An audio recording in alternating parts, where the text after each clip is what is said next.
Pode ser.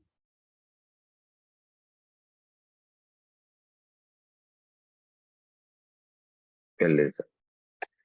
Então, bom dia, pessoal. Ah, espero que todos tenham tido uma boa Páscoa, né, esse fim de semana, todos e todas e todos. E vamos dar início aqui ao nosso pequeno diálogo sobre um pequeno briefing para colocar a sociedade civil, as organizações da sociedade civil brasileira a par do que está acontecendo em termos de negociação internacional, né, na geopolítica do financiamento para o desenvolvimento sustentável, porque financiar o desenvolvimento sustentável é justamente o grande nó que precisa ser desatado para conseguirmos implantar a Agenda 2030 a contento. Se não conseguirmos reverter o paradigma de financiamento, né, e de investimento, para onde vai o dinheiro, para onde vão os recursos, tanto os recursos públicos quanto os recursos privados, se nós não conseguirmos inverter esse paradigma do fato de que o dinheiro está indo ainda para atividades econômicas poluidoras, atividades econômicas com muita externalidade negativa, com muito efeito colateral negativo, né, que fez inclusive com que a Organização Mundial da Saúde iniciasse um trabalho em torno de determinantes comerciais e determinantes sociais da saúde. Ao mesmo tempo que a Organização Mundial da Saúde não podia condenar os refrigerantes de uma forma aberta, de uma forma enviesada, diagonal, condenou ao se colocar a questão de que nós temos determinantes comerciais e sociais que estão causando diversos dos problemas de saúde, principalmente aqueles relacionados às doenças não transmissíveis, né? As enfermidades não transmissíveis. E refrigerante, por exemplo, e comida ultraprocessada, assim como cigarro, assim como vários outros produtos, estão nessa categoria. Motivo pelo qual nós, também, do GT Agenda 2030, né, trabalhamos com a demanda de se aplicar tributos específicos nesse tipo de alimento, por exemplo, para reduzir o consumo e tentar melhorar o processo de saúde. Mas por que eu estou falando isso? Eu estou falando isso porque a quantidade de recursos que ainda vai para se produzir tanto comida que não é muito saudável, que não é saudável em nada, quanto produzir ou criar mecanismos de produção industrial que não respeita as regulações ambientais, que não respeita as regulações trabalhistas, coloca nós no Brasil, e não só o Brasil, mas de uma maneira geral, a grande maioria dos países do mundo, numa, tipo assim, numa pista acelerada de regressão e não de movimento progressista, progressivo na direção do desenvolvimento sustentável. Certo? Então, isso é apenas um preâmbulo. Juliana, por favor, coordene meu tempo, porque eu me esqueci de perguntar quanto tempo eu tinha para falar. Cláudio, Tá? a sessão inteira tem 1 hora até meio-dia, a gente tem que abrir com uma parte para perguntas, né? Ok. Então, Podemos abrir ao longo do processo também, pessoal. Quem exato. for. As perguntas podem ir para o chat e se for alguma coisa mais urgente, a gente avisa. Eu faço uma reaçãozinha aqui para você ver se sabe que tem alguma pergunta daquele momento. Vamos fazer assim? Não. É porque eu não estou vendo nada. Quando eu começo a compartilhar a tela, eu não vejo mais nada. Não vejo o chat, não vejo nada. Você me Faz a disse. apresentação e a gente abre um espaço, depois qualquer coisa você pode continuar. Perfeito. Obrigado, Gil. Então, pessoal, vamos começar com um pequeno histórico para dar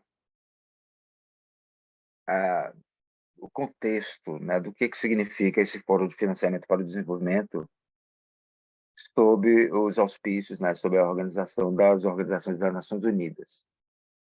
Como vários e vários de vocês conhecem, durante os anos 90, as Nações Unidas promoveu várias conferências internacionais para fazer um diagnóstico da situação, né, tanto social, econômica e ambiental no planeta.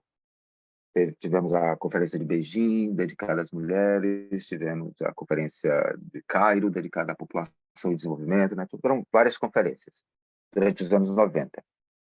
Só que durante os anos 90, de todas essas conferências que tiveram, né? Conferência de Clima, teve a Rio Desenvolvimento Sustentável, a Rio 92, mas não tinha uma conferência dedicada especificamente ao aspecto econômico. Ou seja, as transações, tanto comerciais, quanto transações financeiras, quanto o processo de endividamento público, quanto o processo de endividamento privado, quanto o processo de especulação em mercados de capital, etc. E tal. Nada disso está sendo discutido no âmbito das Nações Unidas. Esse era um debate que ficava, né, até os anos 90, até o início dos anos 2000, desse século, ficava muito restrito tanto às organizações financeiras internacionais, né, as chamadas IFIs, as instituições financeiras internacionais, que nesse caso é o FMI, o Banco Mundial, né, os bancos multilaterais de desenvolvimento. Também ficava a cargo do G7, na época não existia G20, vamos lembrar isso, né? Então era realmente uma discussão no âmbito de países muito desenvolvidos, e os países em desenvolvimento estavam sempre na rabeira, digamos assim,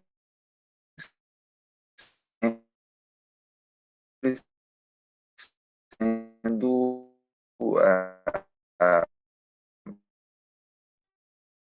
um pensamento possível. Uma proposta que foi apresentada pela Venezuela convocou uma discussão na ONU sobre o processo de financiamento para o desenvolvimento, a partir do ponto de vista dos países em desenvolvimento. A Venezuela, na época, estava representando o G77 e fizeram essa proposta de uma discussão sobre esse processo. Interessantemente, talvez naquele momento os países não estivessem preocupados assim com o que poderia acontecer, esse tipo de resolução, né? Uma discussão mais séria no âmbito da ONU sobre questões internacionais, no sentido da economia, né? Normalmente eles dizem, não, isso aí você vai discutir lá na Organização Mundial do Comércio. Não, isso aí você vai discutir lá no âmbito do G20, do G7.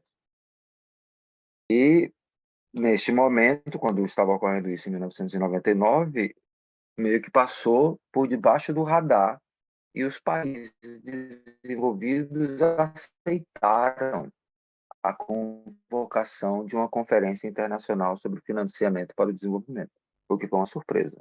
Depois de algum tempo, na verdade, de 8 meses depois, quando se começou o processo de modalidades, ou seja, na ONU, quando você começa a discutir as modalidades, é como a conferência vai acontecer, quem vai participar, quem vai poder se inscrever, etc. E tal. Quando essa discussão se iniciou, os países desenvolvidos meio que se tocaram do nível de profundidade que esse caminho poderia tomar e tentaram bloquear outra vez, mas aí já era tarde demais. Já estava no processo da ONU e, na época, o secretário-geral já estava dando andamento a todo esse processo. Em 2002, realiza-se a primeira Conferência Internacional de Financiamento para o Desenvolvimento em Monterrey, no México. Certo? Tem um aspecto muito interessante dessa conferência de 2002, é porque é a primeira vez no âmbito das Nações Unidas, dos documentos das Nações Unidas, que a expressão mecanismos inovadores de financiamento aparece de uma forma completamente aberta. Muito interessante isso, porque aqui nós precisamos lembrar, e aqui tem um pouco de contexto nesse gráfico que vocês estão, nessa cronologia que nós temos aqui, é o seguinte, ó, cada uma dessas linhas vermelhas horizontais significa crise financeira, crise econômica no mundo. Então, aqui nós precisamos lembrar que, a partir de 1999, no final de 1999, tem uma primeira crise financeira do início desse século, que é a crise da quebra das empresas de internet, né, chamada dot-com bust. E logo em seguida, né, então 2000, o ano 2000 se inicia com essa crise financeira, que atinge principalmente os países mais desenvolvidos, Estados Unidos e Europa, que estavam muito dependentes do investimento aí, com especulação muito grande nas empresas de internet, incluindo uma empresa de navegador que foi crucial para o desenvolvimento da internet, que foi a Netscape, que hoje em dia não existe mais. qualquer forma, em 2001 nós temos um segundo evento muito forte que, de certa forma, cria uma confusão ainda muito maior dentro do ponto de vista das cadeias de valor, tanto de comércio quanto de finanças, que é o ataque às torres gêmeas em 11 de setembro de 2001. Por que isso é importante? Porque, na época, em 2001, quando tem esse ataque, nós temos uma crise financeira tremenda acontecendo no mundo. E ela se prolonga. Esse processo de prolongamento dessa crise, que foi uma crise principalmente iniciada, né, tanto a do dot-com quanto a do 11 de setembro, nos mercados de capital dos Estados Unidos, né, principalmente em Nova York, mas que se alastra para o mundo da noite para o dia, porque o mercado de capital, os mercados de ações, pode-se dizer que é o sistema que primeiro se globalizou de uma maneira intensa e intensiva, e é o sistema mais globalizado no sentido de velocidade de transmissão de informação. É o sistema financeiro global. Então, nós temos, em pleno século XXI, mercados de capital completamente interconectados. Quando acontece uma crise dessa, o efeito é um efeito imediato, é um efeito de segundos. A reação é imediata ao redor do planeta.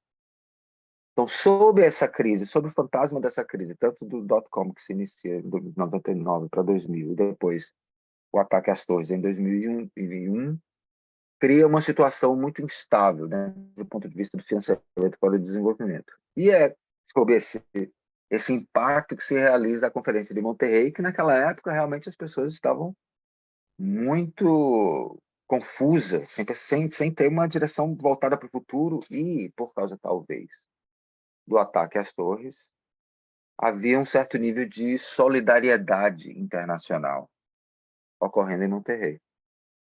Daí abriu-se brechas para questões como essa, mecanismos inovadores de financiamento, e dentre os quais está a nossa querida, né, os nossos queridos tributos sobre transações financeiras, tem tributos sobre externalidades negativas de determinadas empresas, de determinadas indústrias, e isso é algo que até então não era aceito dentro do ponto de vista da diplomacia mundial. Ok, essa, né, esse início em Monterrey e a solidariedade internacional ela estava tão grande que o documento que é publicado no final da conferência, que é um documento negociado, porque é uma coisa que precisamos sempre levar em consideração é que essas conferências e fóruns multilaterais, né, internacionais, quando eles se realizam numa determinada cidade, o trabalho de negociação e o trabalho político, ele já foi feito ao longo dos últimos 6 meses em preparação para aquele momento. Então, quando você chega na conferência em si, poucas coisas são realmente decididas na conferência, porque as decisões elas vão sendo feitas e negociadas ao longo do processo para a organização da conferência, né? Então, esse documento que finalmente foi aprovado no final da Conferência de Monterrey foi um consenso, o que é uma coisa bem rara no âmbito das Nações Unidas, você aprovar um consenso, ou seja, realmente os países estavam dedicados a buscar soluções para a situação do financiamento para o desenvolvimento, principalmente porque as crises que estavam ocorrendo no mundo desenvolvido estavam se espalhando e infectando no mundo em desenvolvimento. Isso vai criar uma situação nesse século, por exemplo, que é uma situação de euforias e estagnações e depressões, que a gente vai ver ao longo do processo. Para os Estados Unidos se recuperar dessa recessão que tinha se iniciado nos anos 2000, se acelerou no ano 2001, o que aconteceu? Aconteceu uma desregulação do sistema financeiro americano e, em consequência, também de outros sistemas financeiros de países desenvolvidos, incluindo aí Hong Kong, Singapura. O que acontece? Começa-se a criar esses novos instrumentos financeiros para se selecionar, para se selecionar papéis de dívidas do mercado imobiliário e para alavancar o mercado imobiliário, porque o mercado imobiliário e o mercado de capital eles são irmãos, assim, consanguíneos, né? Um alimenta o outro bastante, assim como o mercado de capital é alimentado pela dívida pública, né? É um outro aspecto que a gente fala um pouquinho mais à frente. No entanto, esse processo de desregulação do sistema financeiro que vai ocorrendo a partir de 2003, Além disso, nós precisamos lembrar que, a partir de 2003, os Estados Unidos invadiu o Iraque, e logo depois do ataque de 2001, os Estados Unidos tinham invadido o Afeganistão. Então, nós temos, na verdade, duas. Isso precisa ser levado em consideração, porque isso afeta também a alocação de capital. Muito recurso vai para armas. E a arma é um recurso com fim, né? Você usa a arma, você usa a munição e ela se acaba. Então, ela não tem um processo de reprodução. Então, nós estávamos no mundo inteiro vivendo uma situação como essa. No Brasil, estava um pouco diferente naquela época, com o primeiro mandato e o segundo mandato do presidente Lula, mas também estava sofrendo as influências, porque o Brasil não está isolado de forma alguma.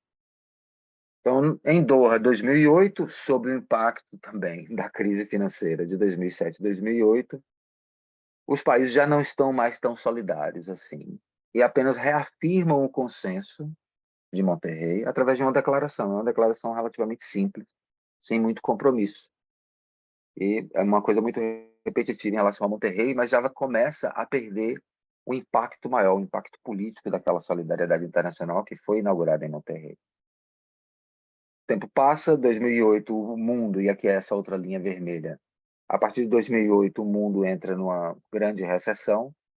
No Brasil, essa recessão ela é, no início, muito pequena, mas depois ela volta de uma forma muito violenta, né, a partir de 2013. E o Brasil, em 2010 e 2011, conseguiu reverter o processo da recessão com investimentos contracíclicos do Estado na época, mas depois o fato de que a presidente Dilma segurou esses investimentos contracíclicos durante muito tempo, criou um rombo nas contas públicas que gerou uma recessão contracíclica do Brasil no momento em que os outros países do mundo estavam saindo da recessão. De qualquer forma, a partir daí, e também acontecendo, estava em desenvolvimento paralelo o processo das tentativas de se alcançar os objetivos de desenvolvimento do milênio. Como nós sabemos, acaba em 2015. E a partir de 2012, na Rio+20, né, no Rio de Janeiro, através da liderança do governo brasileiro, se estabelece o processo que se torna conhecido como processo pós-2015 e que vai gerar depois a Agenda 2030 para o Desenvolvimento Sustentável, com seus 17 Objetivos do Desenvolvimento Sustentável. Ok. Então, nós temos aqui uma situação que é a situação política multilateral se desenvolvendo e, ao mesmo tempo, uma outra situação paralela, que é a situação de financiamento para o desenvolvimento. Esses dois caminhos que estavam se desenvolvendo de uma maneira paralela e que não se encontravam, porque os Objetivos de Desenvolvimento do Milênio não está sendo realmente, não foi muito levado em consideração na área de financiamento para o desenvolvimento. Quando chega 2015 e na discussão para os Objetivos de Desenvolvimento Sustentável, uma questão principal que aparece é os meios de implementação. Como vamos fazer a transição de uma economia, entre aspas, marrom para uma economia verde? Hoje em dia é uma economia arco-íris.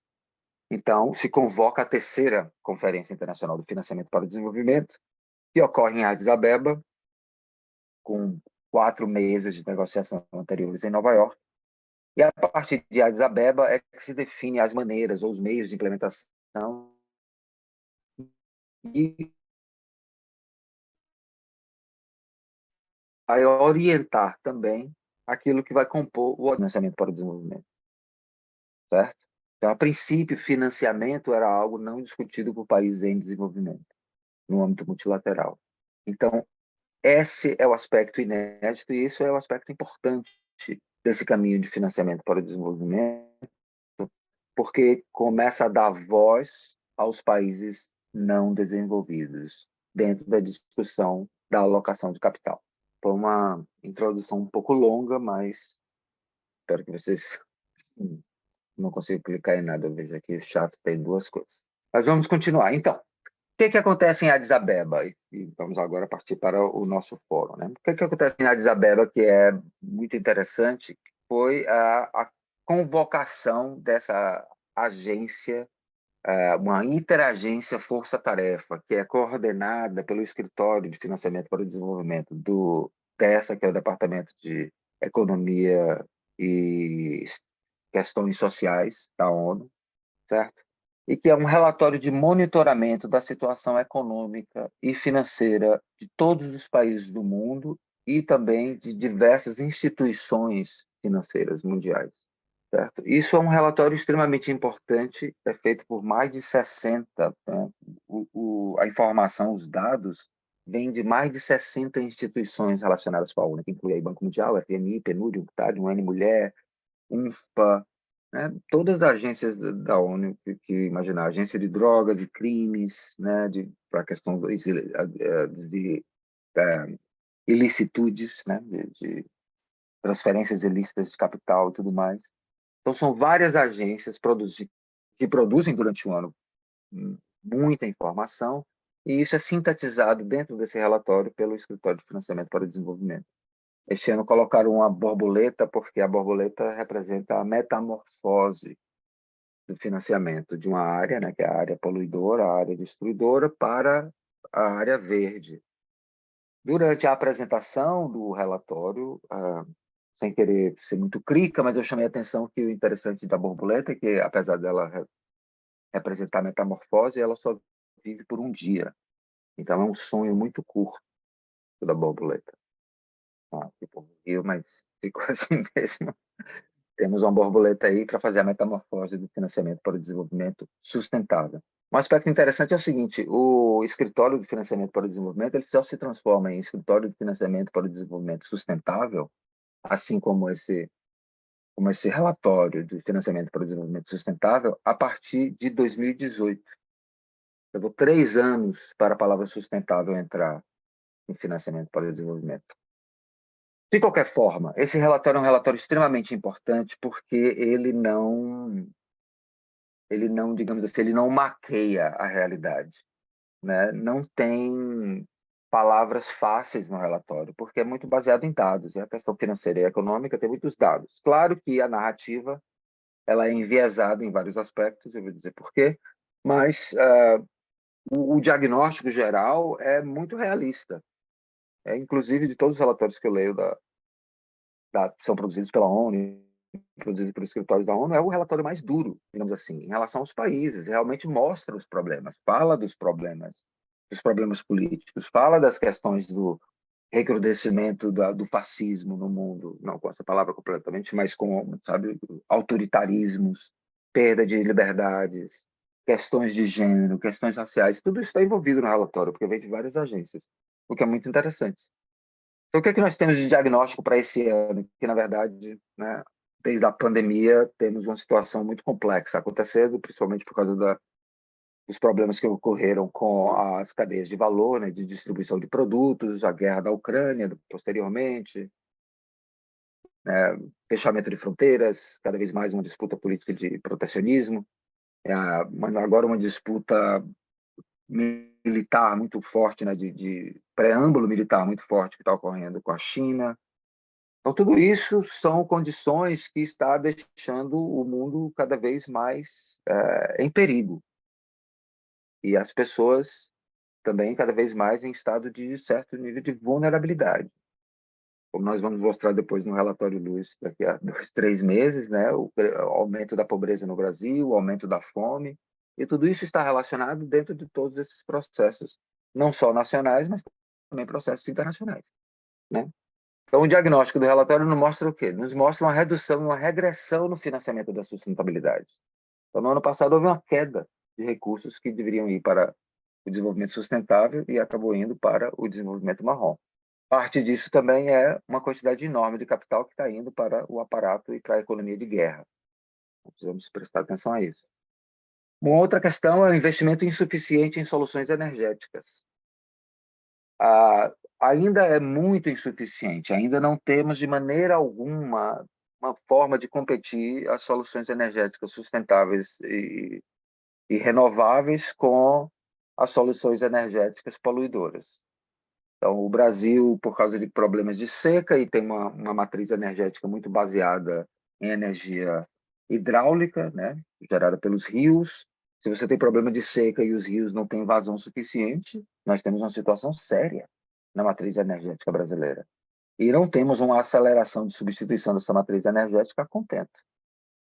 não estamos ainda levando completamente a sério os riscos, que é, de repente, com uma extensão de seca, nós não temos outra vez energia e precisamos estar gerando energia muito cara, que é a energia a carvão e a óleo, né? No Brasil, como foi feito várias vezes.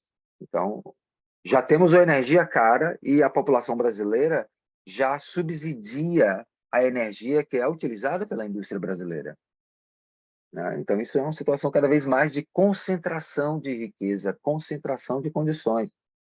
Então, se nós temos uma infraestrutura que é uma infraestrutura incapaz para fazer esse processo de transição, quem vai mais se prejudicar nesse processo é quem sempre se prejudicou.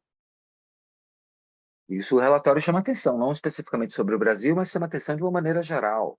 O problema é, se nós não temos uma infraestrutura bem instalada e bem capacitada, isso diminui a qualidade de vida das pessoas que precisam dessa infraestrutura.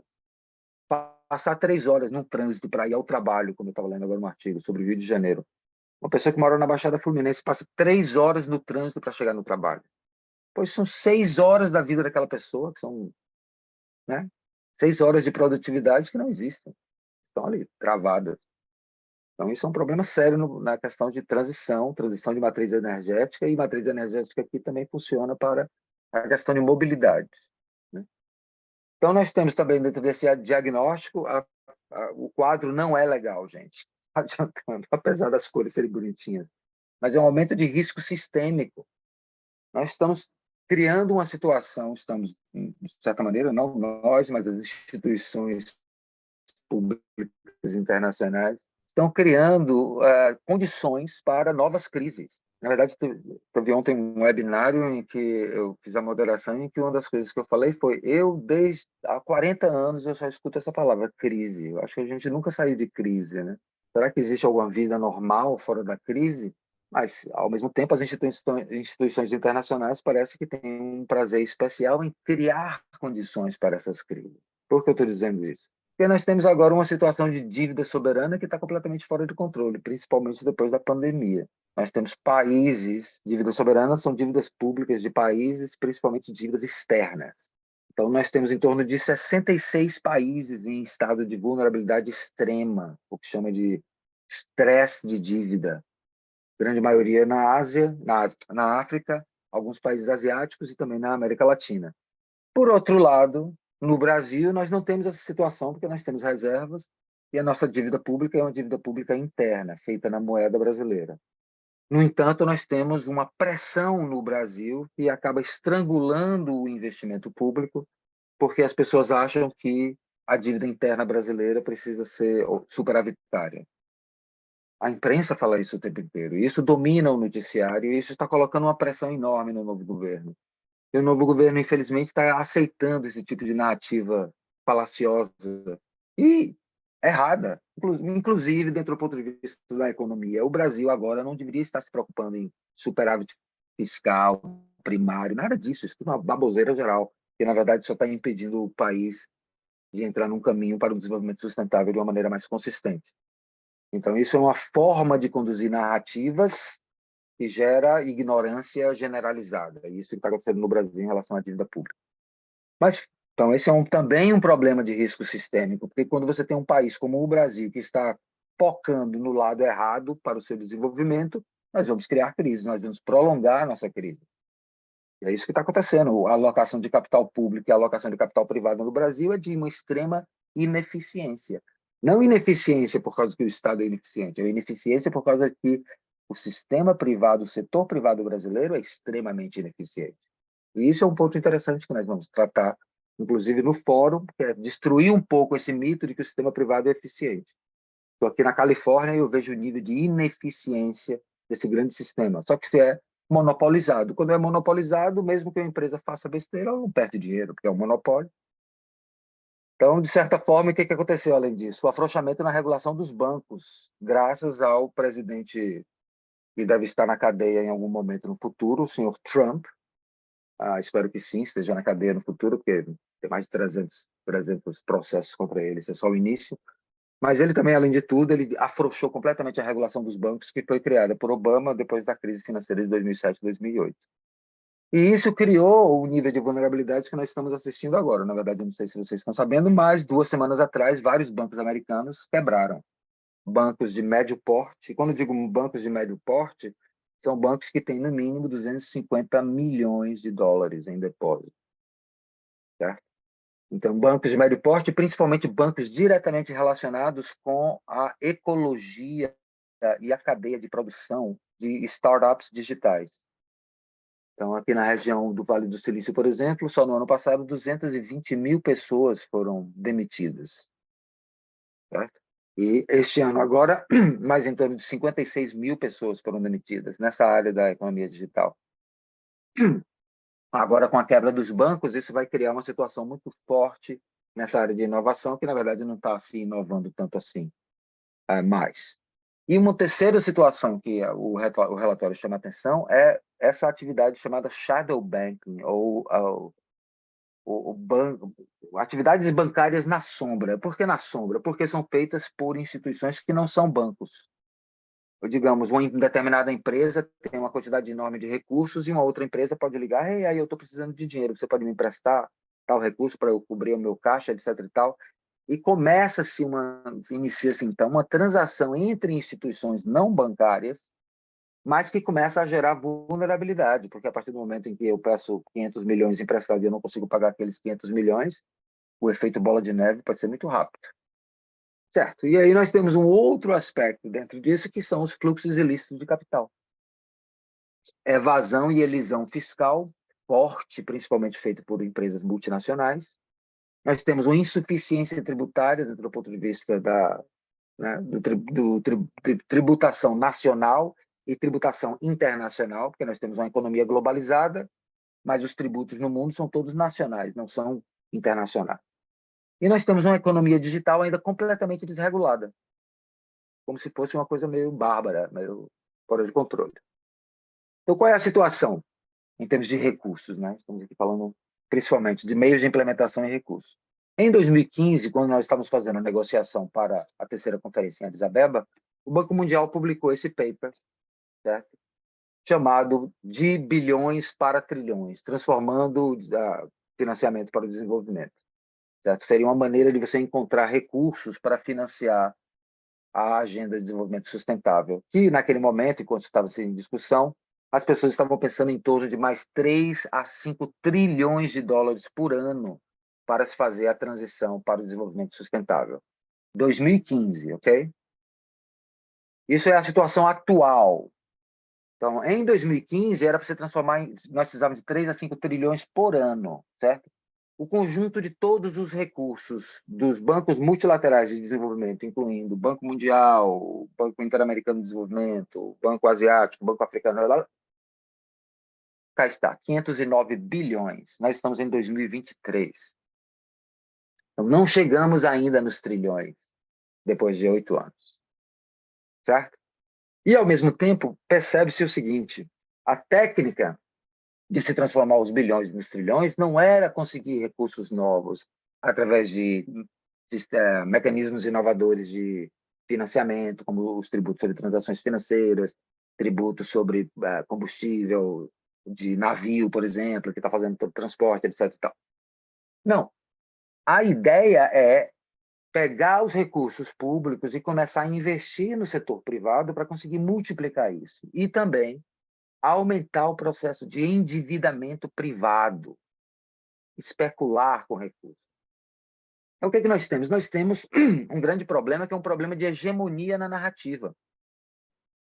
De uma maneira muito assertiva, a comunidade internacional continua com um determinado mantra, mesmo quando todas as provas mostram o contrário. Então, essa hegemonia da narrativa de que o setor privado é o motor do desenvolvimento continua. Quando, na verdade, já está provado por A mais B que o motor do desenvolvimento é o setor público. É o setor público que cria as condições para que o setor privado, depois de criar essas condições, resolva investir. O setor privado não é um setor voltado a risco. Os liberais adoram dizer: não, o mercado conserta tudo, e o capitalismo é tudo sobre risco, e como nós precisamos arriscar, nós precisamos lucrar, e lucrar enormemente. Ok, se fosse assim, tudo bem, mas não é assim. O setor privado diz, muito arriscado, de repente, eu colocar o meu dinheiro para construir essa empresa aqui. Eu preciso do setor público para antes fazer a terraplanagem, para trazer a estrada, para trazer a eletricidade. Quando eu tiver certeza de que está tudo ali, talvez eu faça o meu ali. Isso é a mentalidade do setor privado, porque ideias liberais e neoliberais é como pimenta. Nos olhos dos outros, está ótimo, mas nos meus, arde. Então, o outro padrão de pensamento é a sociedade civil é apenas parte do monitoramento. Isso é uma lacuna tremenda, e, na verdade, é que a Gestos e o GT Agenda 2030 está sendo agora o carregador dessa bandeira, que é o reconhecimento da sociedade civil como um agente econômico. E isso não está sendo reconhecido em momento algum, em documento algum. Então, isso é um aspecto muito importante. Por quê? A sociedade civil no mundo, okay, em termos de filantropia, etc. e tal, hoje em dia já mobiliza em torno de quase 500 bilhões de dólares, que é o total de recursos que os bancos de desenvolvimento multilaterais têm para investir no desenvolvimento sustentável. Na verdade, não é nem no desenvolvimento sustentável, os bancos multilaterais têm para investir de uma maneira geral. Parte daquilo continua sendo investido na economia marrom, em petróleo, etc. e tal. Certo. A sociedade civil organizada faz parte de uma ecologia global, em que tudo bem que a maioria dos recursos da sociedade civil organizada fica nos países desenvolvidos, principalmente na Europa e nos Estados Unidos, mas o tamanho dessa economia já é imenso. E precisa ser levado em consideração, e por enquanto ainda não é. Vou acelerar um pouco.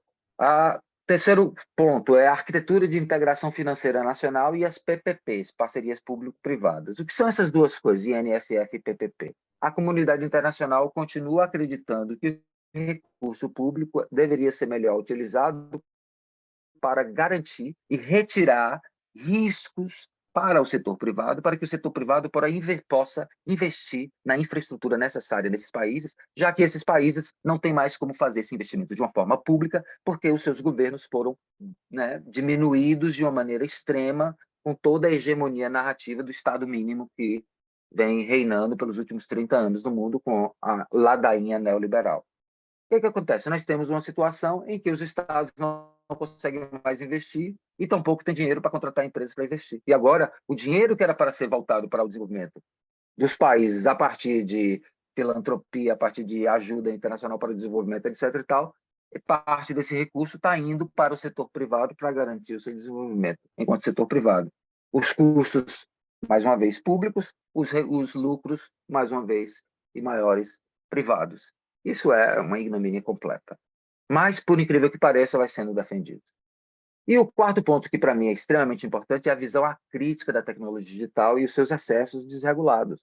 Existe uma visão acrítica de que a tecnologia digital por si só vai salvar um monte de situação e vai criar condições para o desenvolvimento de uma maneira geral. Sempre um exemplo, as mulheres no Malawi, por exemplo, agora elas não dependem mais dos seus maridos, porque elas podem fazer a venda da sua safra via telefone e receber dinheiro via telefone. Tá, mas isso é isso aqui. Isso é um pequenininho. Então, de uma maneira geral, a comunidade internacional pega exemplos, pequenos exemplos, e querem transformar esses pequenos exemplos como se fosse uma grande coisa, quando, na verdade, a grande coisa continua sendo domínio, opressão, dependência e neocolonialismo. E aqui nós temos a prova no pudim. Então, só uma das provas. Ajuda oficial para o desenvolvimento, certo? Ajuda oficial para o desenvolvimento, um recurso que vem de países desenvolvidos que deveria ir para os países em desenvolvimento, sendo que a partir das crises de imigração que ocorreram a partir de 2014, parte desses recursos da ajuda oficial para o desenvolvimento nem sequer sai dos países desenvolvidos, né? Fica dentro dos países desenvolvidos para que eles possam cuidar dos seus problemas de imigração. Mas um aspecto importante que eu quero chamar a atenção aqui é o seguinte, ó. Se nós olharmos para os países aqui de renda média, né? Renda média e renda média alta, nesse caso aqui, o Brasil está incluído nisso. Nós percebemos que em 2015, certo?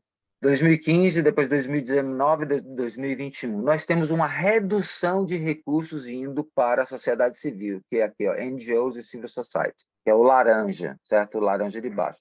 Temos uma diminuição disso. E temos um aspecto muito interessante que é, de repente, recursos de ajuda oficial para o desenvolvimento começam a ir para instituições do setor privado, que é a barra verde. Você vê que em 2015, os países de renda média não tinham recurso público, que é recurso de ajuda oficial para o desenvolvimento, indo para o setor privado em 2015. Quando chega em 2019, imensa a quantidade, e que se mantém, de certa maneira, para 2021. Quem sofre com isso? Quem sofre com isso vai ser o governo, recursos públicos, propriamente dito, e as ONGs vão sofrer com isso, porque os recursos vão começar a ir para empresas. E isso não acontece só nos países de renda média. Se nós observarmos, a partir de 2015, que é a terceira Conferência Internacional de Financiamento para o Desenvolvimento, isso começa a acontecer em todos os níveis econômicos de países. Você vê na África, que é o grupo aqui, o terceiro grupo. Na África não tinha investimento de ajuda oficial para o desenvolvimento indo para o setor privado. Agora tem. E agora tem cada vez mais. Então, essa é a situação que o financiamento para o desenvolvimento sustentável se encontra. De repente, se pensou, não, nós precisamos do setor privado, e como nós precisamos do setor privado, a gente precisa, né, trazer ele para o nosso lado e para que realmente o setor privado invista em desenvolvimento sustentável. Só que, cara pálida, o setor privado não faz isso de graça, porque o setor privado é bottom line. Bottom line é o que é lucro. Então, a questão é diminuir o risco para que eu tenha uma maior rentabilidade, maximizar os meus rendimentos. E agora, a partir de 2015, começa a ser feito com recurso público, o que é uma coisa absurda, certo? Então, o que está em disputa agora no fórum? O que nós vamos brigar? Brigar diplomaticamente, é claro, na semana que vem. Uma é a definição e a aprovação para a quarta Conferência Internacional de Financiamento para o Desenvolvimento. Esta é uma conquista, e aqui nós precisamos nos congratular, sociedade civil organizada. Esta é uma conquista da sociedade civil organizada internacional na área de financiamento para o desenvolvimento, pois colocamos pressão imensa junto ao G77 para que isso ocorresse. Nos últimos 4 anos, devido ao governo fascista brasileiro, eu não tenho problema nenhum em chamar aquele governo de fascista mesmo, e incompetente,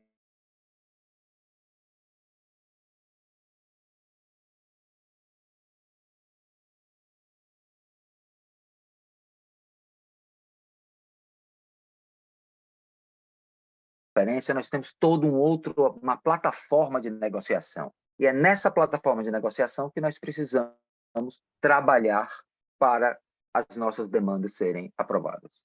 E aí é trabalho. Claro, precisamos de trabalho. Agora, precisamos de uma plataforma para poder fazer esse trabalho de uma maneira mais consistente.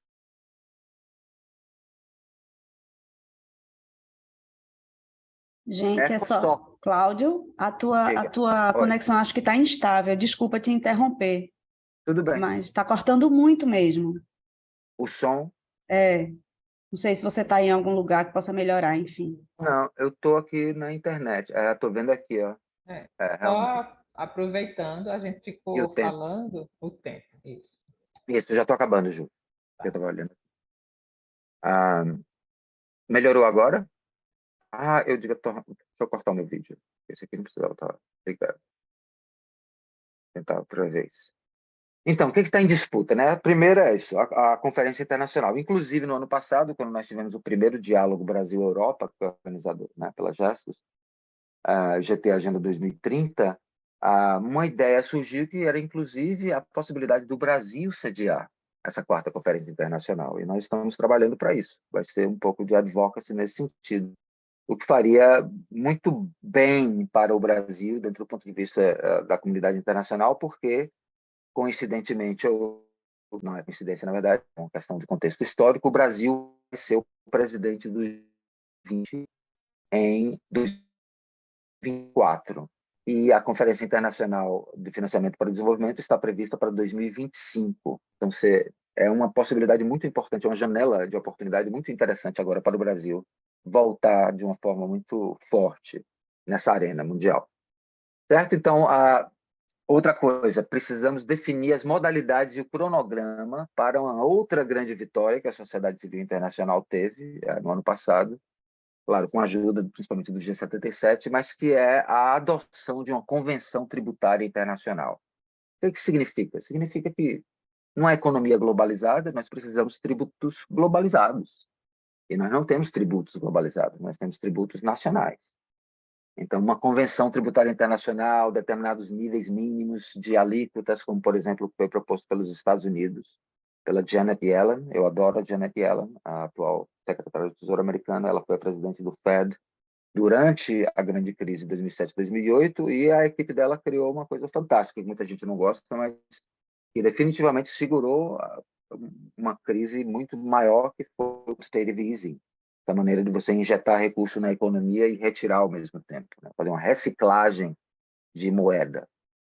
Coisa que muita economista acha que não, que isso que gerou inflação, bobagem, não gerou inflação coisíssima alguma. Agora gerou um monte de liquidez, e essa liquidez criou condições para algo como, por exemplo, as moedas digitais terem explodido como explodiram, né? Então, tem algumas coisas relacionadas a isso, mas são externalidades não negativas, não necessariamente negativas. Temos também que disputar um alinhamento dos bancos multilaterais e dos bancos nacionais de desenvolvimento às demandas da Agenda 2030. É impossível, o BNDES continua investindo em coisas podres. Já deveria ter mudado isso, né? Bancos multilaterais de desenvolvimento precisam investir na economia verde, principalmente. Tem que reverter completamente o peso dessa balança. Mas não, a maioria dos recursos continuam indo para a economia marrom. E isso precisa mudar. E um outro ponto extremamente importante é a economia digital e os caminhos para uma regulação da economia digital. Não dá para passar pano em empresas que criam disrupções cognitivas da maneira como o Facebook faz, de uma forma sem ser regulada de maneira nenhuma, ainda baseado em planos de negócio do século XIX, porque é tudo sobre propaganda, publicidade, etc. e tal. Qual é a grande inovação de um Facebook da vida? Nenhuma, realmente.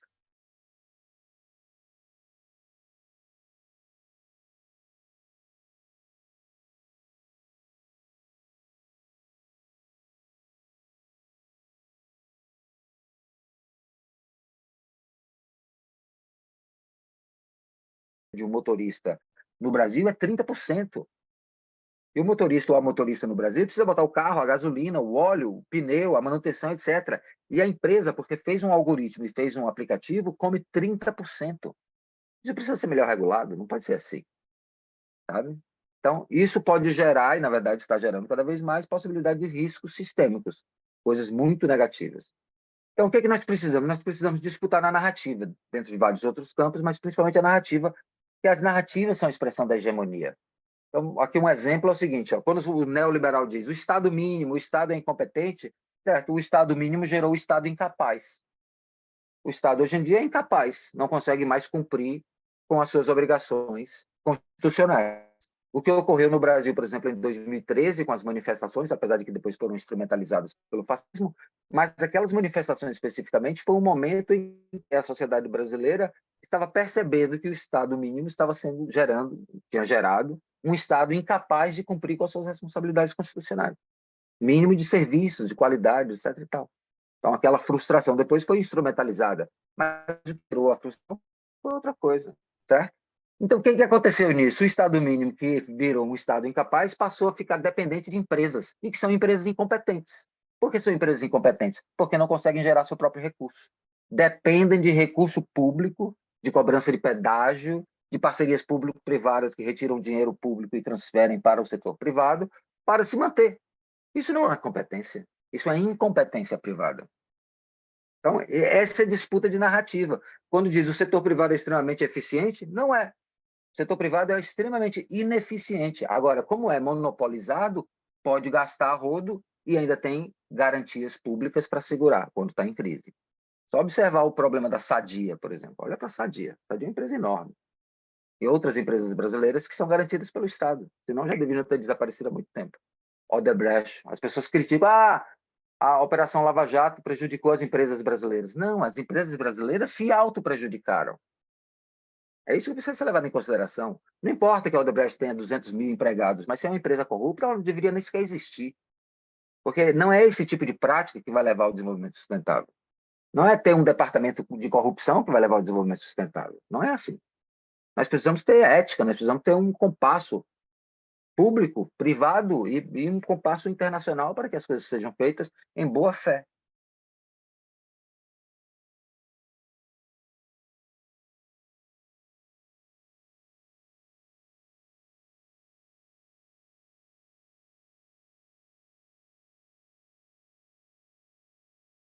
Todos são privatizados nos grandes lucros.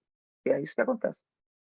Então, como financiar o desenvolvimento sustentável, e aqui eu concluo, pessoal, desculpa o tempo e tudo mais.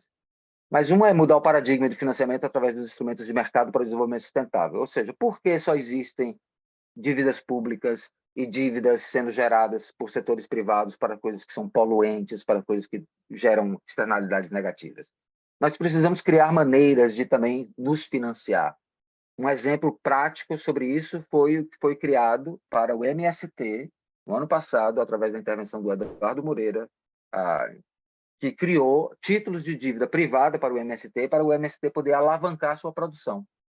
É sobre isso que eu estou falando aqui, sobre essa mudança de paradigma do financiamento através de instrumentos de mercado. A sociedade civil se assusta com isso, diz, mas vamos ficar dependente do mercado? Nós não vamos ficar dependentes do mercado. E não é só um mercado, são vários mercados. Mas toda a sociedade está diretamente interrelacionada e interdependente aos mercados de capital. Nós não podemos fugir disso. E a sociedade civil ela foge disso. Foge, inclusive, dessa discussão, porque volta com aquela noção de que o capital está explorando o trabalho. Isso é antes do capitalismo. O poder de opressão existe antes do capitalismo, não é esse ponto. O ponto é como podemos aproveitar também esses instrumentos para nos alavancar, para nos beneficiar, porque só o outro se beneficia disso. Espera aí, né? Então, outro ponto importantíssimo é tributos e transparência como base de financiamento público. Reforma tributária no Brasil. Importantíssimo agora estarmos alinhados com o caminho de financiamento para o desenvolvimento sustentável junto à reforma tributária, que volta a ser discutida no Brasil. Precisamos de mais. Conter fluxos ilícitos de capital de empresas transnacionais. Tributo mínimo global para empresas. 15% foi muito pouco, deveria ter sido os 20% que a Janet Yellen tinha proposto, mas algumas empresas europeias não gostaram disso. Tributos sobre transações financeiras no nível internacional. Nós temos no Brasil o IOF.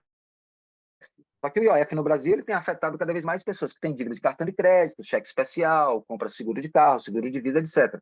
As grandes transações financeiras e operações financeiras no mercado de capital na Bolsa de São Paulo não estão sendo tributadas desde 2012, que a alíquota tem sido zero. Pô, peraí, né? Então, precisamos também de uma reforma da arquitetura internacional. O que significa a reforma da arquitetura internacional? Intervir no FMI e no Banco Mundial, acabar com essa festinha. O presidente do Banco Mundial vai ser americano. A diretora executiva do FMI, ou o diretor executivo do FMI vai ser europeu. Acabar com isso. Nós precisamos de pessoas do mundo em desenvolvimento, dos países do sul global, comandando também essas instituições. Porque, senão, essas instituições sempre vão ser comandadas pelos países desenvolvidos sob a batuta dos interesses dos países desenvolvidos, como diria a Maria da Conceição Tavares. E, finalmente, um financiamento consistente para a sociedade civil organizada, e isso através de bancos multilaterais de desenvolvimento e bancos nacionais de desenvolvimento. O BNDES precisa abrir linhas de crédito para a sociedade civil organizada brasileira.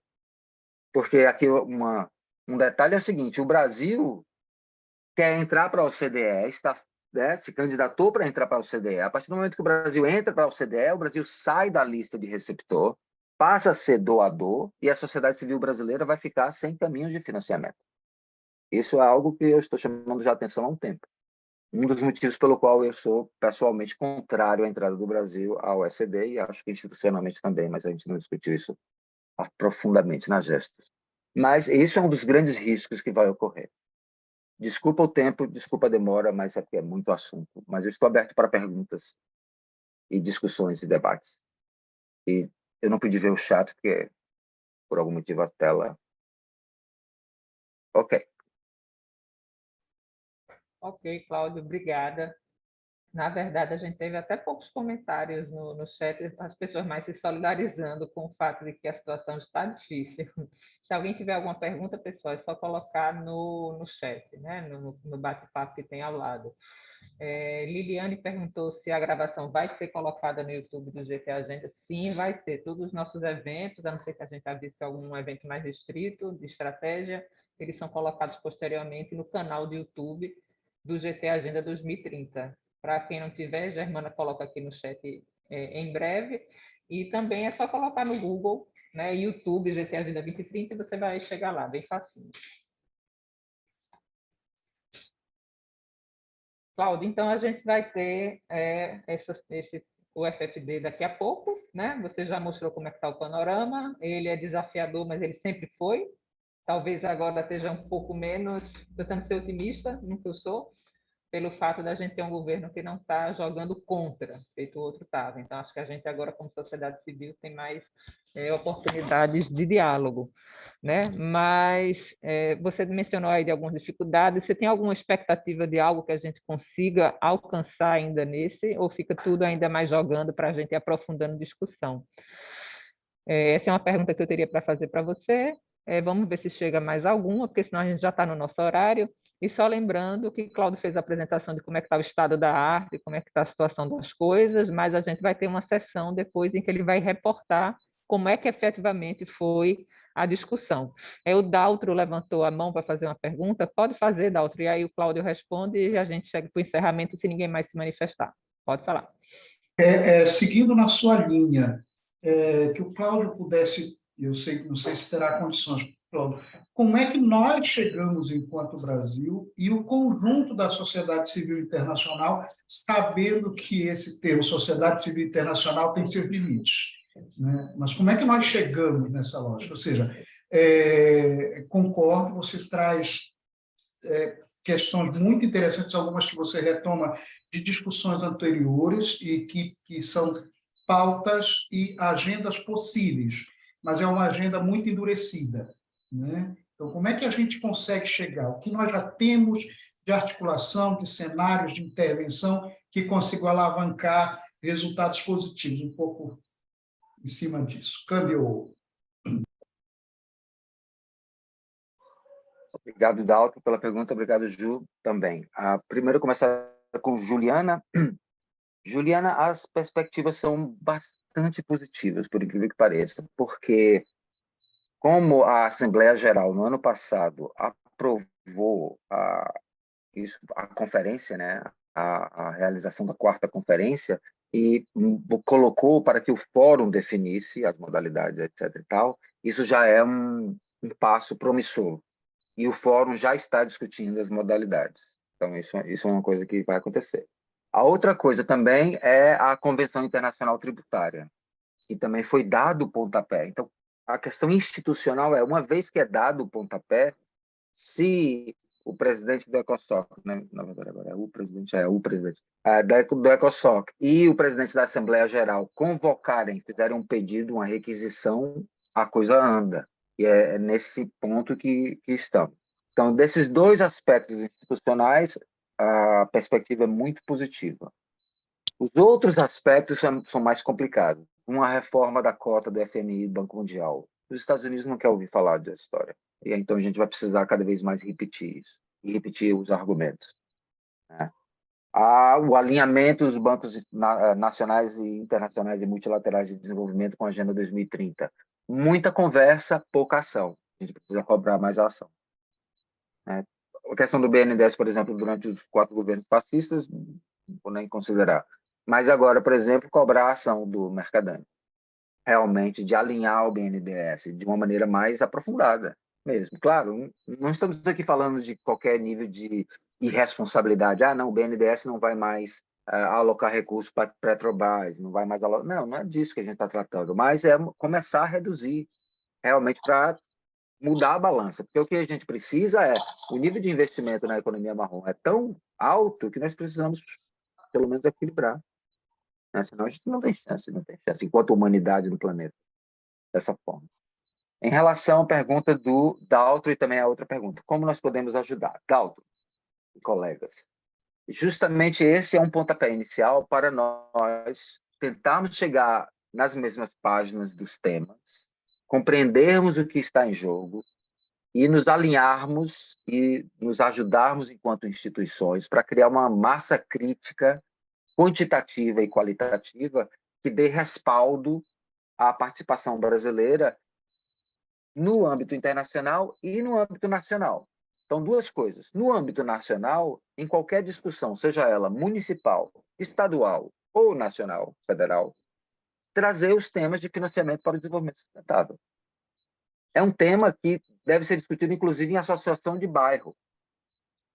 Entendeu? Eu me lembro aqui, porque quando eu estava morando no Recife, teve uma situação que era construir uma avenida ao lado do rio, e que nós precisamos nos rebelar e confrontar a prefeitura, etc. e tal, para impedir que aquela coisa fosse construída, aquele monstrengo fosse construído.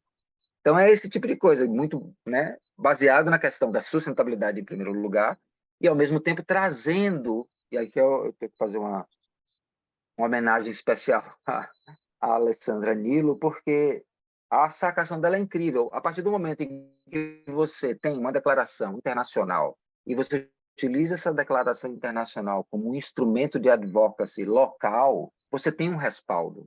As pessoas vão olhar para você e dizer, não, essa pessoa aqui não está louca, não é um comunista, maluco, esse tipo de coisa aí que as pessoas inventam, né? Não, existe uma lógica aqui, existe algo que precisa ser trabalhado.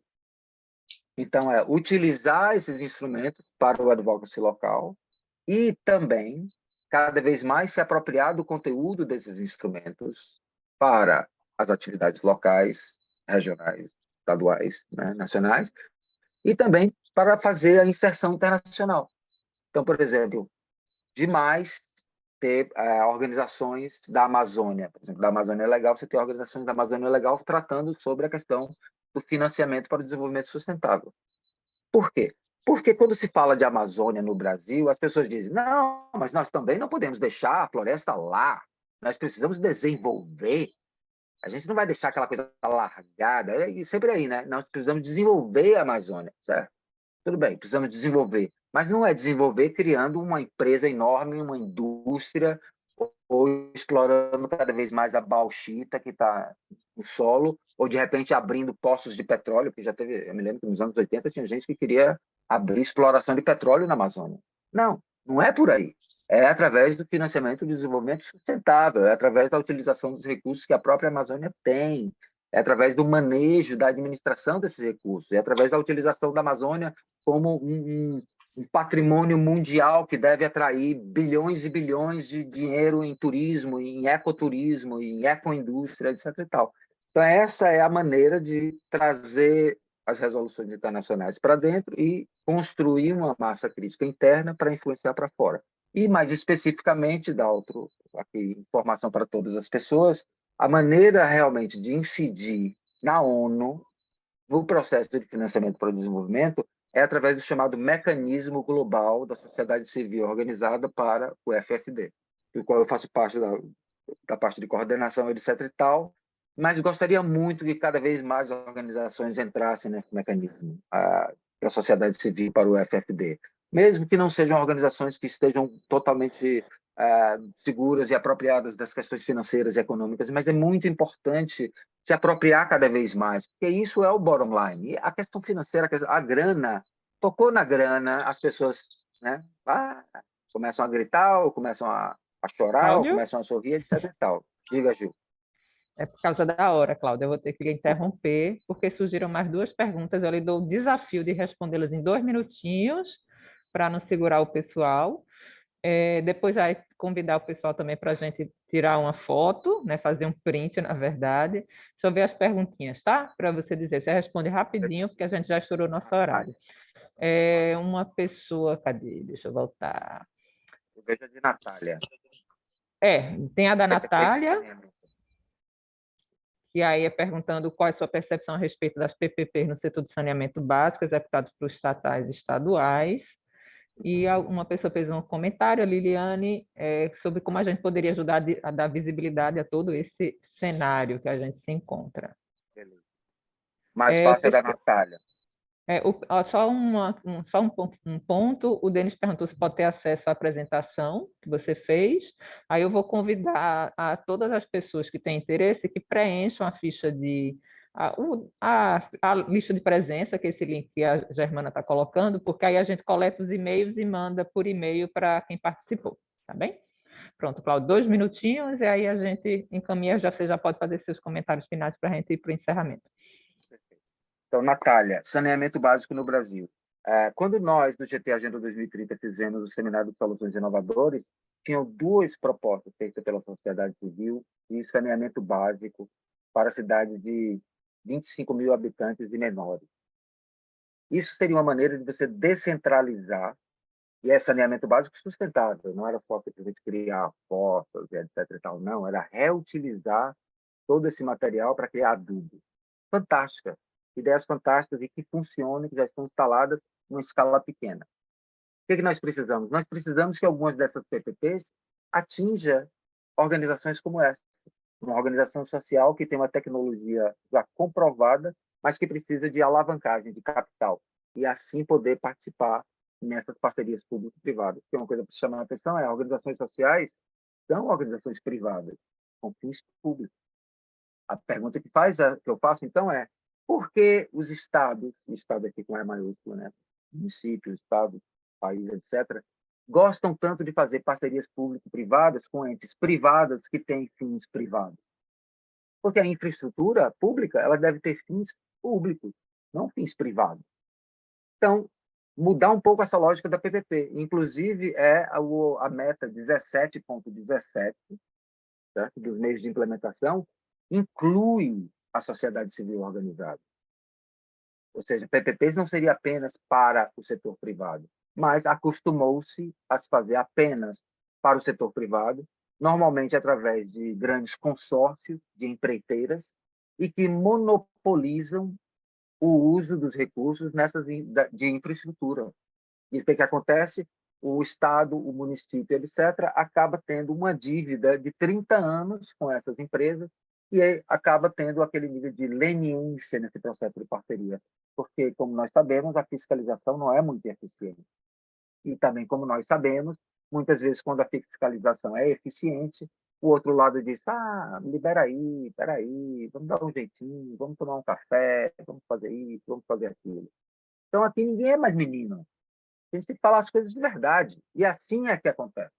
Então, parcerias público-privadas para o saneamento é uma possibilidade de abrir um caminho imenso para a corrupção, um caminho imenso para o desperdício de recursos, mas também uma possibilidade incrível de se criar mecanismos de desenvolvimento sustentável para cuidar de saneamento em cidades de pequeno porte. E cidades de grande porte, por exemplo, para que, de certa forma, os cidadãos ou cidadãs comecem também a tomar mais contato com a necessidade dessa infraestrutura básica e que os recursos não podem ser desperdiçados para isso. Então, não sei se respondi completamente, Natália, mas PPPs podem dar problemas enormes, na sua grande maioria, mas se nós, da sociedade civil, começarmos a pensar também que nós poderemos ser parceiros dessas PPPs e competir com esses setores privados, inclusive contra a incompetência desses setores privados, e quando eu digo aqui incompetência, não é saber fazer, mas é saber fazer superfaturado, com problemas técnicos, né? Rio de Janeiro, por exemplo, é um exemplo muito bom disso, para PPPs com o setor privado extremamente ineficiente e incompetente. Então, essa é um ponto. E a outra pergunta foi a mais fácil e foi a mais longa, desculpa, Ju.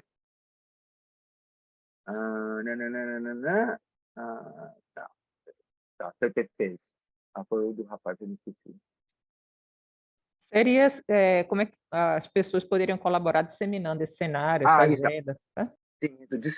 Sim, disseminando é isso, se apropriando do conteúdo, e esse briefing aqui é justamente isso, para disseminar esse conteúdo, para nós sabermos o que está em jogo, quais são os pontos de contenção, quais são os pontos que podem avançar, e começarmos sempre a trabalhar o conteúdo local também como uma referência com esse conteúdo internacional. É uma técnica muito importante para o nosso advocacy, né, para o nosso trabalho de ativismo no Brasil, essa de pegar realmente conteúdos produzidos por instituições, né, através de consenso, através de negociações, etc. e tal, que tem peso político, e utilizar esses conteúdos para a nossa capacidade, para nos capacitarmos, para desenvolvermos cada vez mais a nossa narrativa, uma narrativa forte, porque nós desde o início, por exemplo, eu estou sempre colocando essa questão, né, esse problema. Nós, como ativistas, temos, em primeiro lugar, uma disputa de narrativa. E nós temos uma disputa contra uma narrativa que é uma narrativa hegemônica, que é setor privado é eficiente, setor privado é que gera desenvolvimento, blá, blá, blá, blá. Todas aquelas coisas que eu coloquei. E que nada disso é verdade, por si só. Não é uma verdade absoluta de maneira alguma. É uma verdade extremamente relativa. E é isso que precisa ser melhor investigado e principalmente baseado em conteúdos bastante consistentes sendo produzido por instituições e por corpos políticos de alto nível de integridade e de confiabilidade. Essa é a forma de participar. E cada vez mais construir massa crítica, trazer as nossas organizações, né, junto, discutirmos mais, debatermos mais, nos liberarmos de algumas ideologias que já não mais funcionam para as nossas disputas e fazermos um embate dentro do ponto de vista daquilo que é extremamente técnico, mas também extremamente pragmático no sentido de que é algo que traga uma resolução efetiva, uma mudança de política, uma reforma tributária, coisas assim. E, para finalizar, estaremos todos bastante atentos à reforma tributária que está ocorrendo no Brasil. Então, FFD e reforma tributária, tudo a ver. Obrigado. Obrigada, Cláudio. Muito boa explanação, já deixou a gente mais mobilizado, já trouxe um pouco de otimismo também, porque estava bem árida, né, a questão da discussão sobre o financiamento para o desenvolvimento. Então, muito bom isso, a gente ter uma perspectiva um pouco melhor. O que me resta agora, eu acho que é pedir a quem puder abrir a câmera que o faça para a gente tirar a foto, para fazer o nosso registro aqui, como a gente sempre costuma fazer. Eu vou continuar misteriosa, porque estou no computador sem câmera, mas de mistério não tem nada. Vamos aguardar um minutinho aqui. Alessandra, vamos de novo de Vida Longa e Próspera. Vai virar a marca do GT, gente. Daqui a pouco a gente vai ter Hollywood chamando a gente. Vou bater... tirar meu jarrinho de planta aqui. Espera. Ué? O jarrinho não, o aguador. É um regador sustentável. Não, é plástico. Vamos lá, vou tirar a primeira foto e aí quem quiser ser retardatário, eu vou tirar duas. Contar de 3 a 1, não, 1, 2, 3. 1, 2, 3. Ah, peraí, que eu estou com o chat aberto. Deixa eu colocar só a gente. Pronto, foi o tempo da Letícia abrir a câmera. Vamos lá. 1, 2, 3 e vamos lá, todo mundo sorrindo. E eu sorrindo para a câmera, sem câmera. Pronto, gente, muito obrigada. Fotos registradas, foi um ótimo encontro. E aí a gente se vê novamente nos próximos eventos. A gente tem dia 26 de abril, daqui a 2 semanas mais ou menos, o terceiro Diálogo Brasil-Europa, às 10 da manhã. Né? Então, a gente vai ter gente tanto do Brasil quanto da Europa discutindo financiamento do desenvolvimento sustentável, governança cidadã, já é o nosso terceiro evento. E a gente, logo após também, o FFD, a gente vai fazer o debriefing, vai ter a reunião que o Cláudio vai contar como é que foi, o que a gente conseguiu fazer, e aí a gente vai avisar nas nossas redes, nas nossas reuniões, sigam a gente, GT Agenda 2030, para ficar sabendo de quando ficar marcado. Obrigada, pessoal, bom almoço, bom resto de semana.